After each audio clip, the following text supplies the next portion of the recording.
King George V appeared to regret not helping his cousin Tsar Nicholas II and his family escape Russia and their eventual death.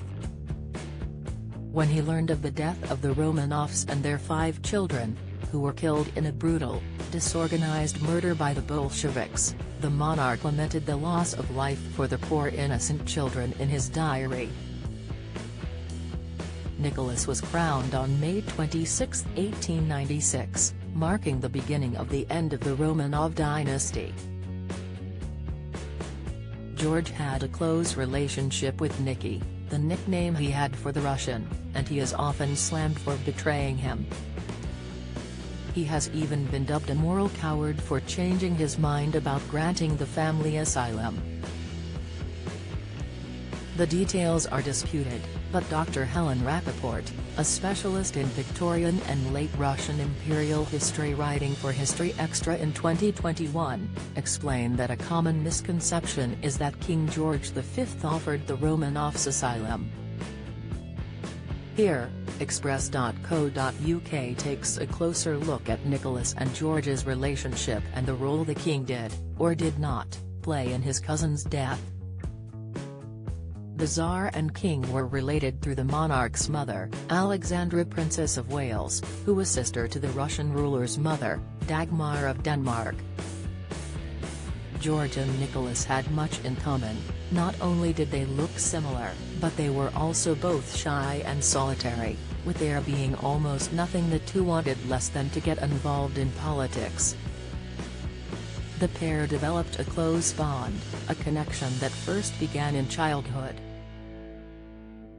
They spent a great deal of time together on summer holidays with the rest of the royal family to the likes of Denmark and the Isle of Wight.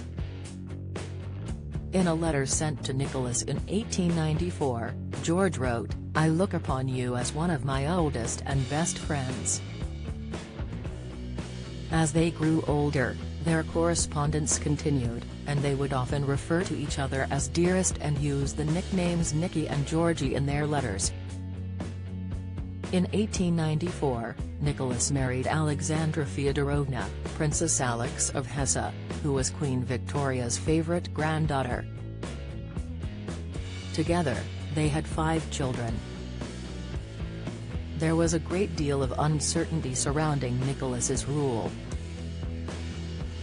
Discontent had been brewing for some time with the infamous Workers' March of 1905, which ended in soldiers killing almost 100 people, an episode that has been earmarked as leading to the end of the Russian monarchy.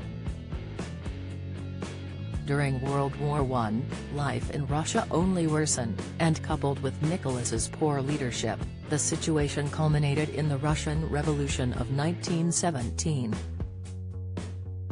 Nicholas was forced to abdicate for himself and his son, and the dynasty officially ended. Both Nicholas and the Russian Provisional Government had wanted the Romanovs to go into exile in Britain. Britain begrudgingly offered to take them in, but only for the duration of the war. Russia's Foreign Minister Pavel Milyakov had pushed for the government to agree, and Britain did not want to upset their ally during the war. Don't miss The Mystery of Grand Duchess Anastasia, which persevered for decades. Insight: Russia's first Romanov Tsar who was exiled in Putin's palace. Analysis: did a British secret agent kill Rasputin?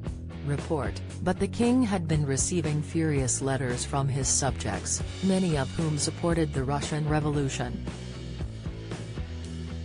Plus, Nicholas's wife Alexandra was German, the nationality of the enemy at the time.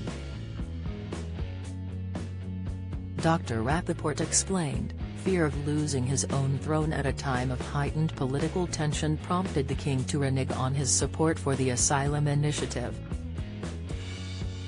George's private secretary Lord Stanfordham wrote to the British Foreign Secretary, "The king has a strong personal friendship for the Emperor and would be glad to do anything to help him. But His Majesty cannot help doubting, not only on account of the dangers of the voyage but on general grounds of expediency, whether it is advisable that the imperial family take up residence in this country." According to Frances Welch, writing in her 2018 book, The Imperial Tea Party, the offer was quickly withdrawn as it was feared that granting them asylum would only fuel the British Republican movement. It is thought a key factor that the reputation of the Tsar, who was known as Nicholas the Bloody due to the deaths of protesters in 1905, as well as due to his handling of the Hodinka tragedy shortly after his coronation. But Dr. Rappaport's research found that no government wanted to offer the Romanovs asylum because the family were a political hot potato. She added, "The Russian people are desperate for closure and forgiveness, and we too must let go of the idea that Anastasia somehow survived the massacre, and the idea that George V could have clicked his fingers and saved the Romanovs." The window for escape then closed and the Romanovs ended up in a Podiev house where they met their grisly end in July 1918. George was deeply saddened by the execution of Nicholas, Alexandra and the poor children, writing in his diary that month, "It was a foul murder. I was devoted to Nicky, who was the kindest of men, a thorough gentleman, loved his country and his people,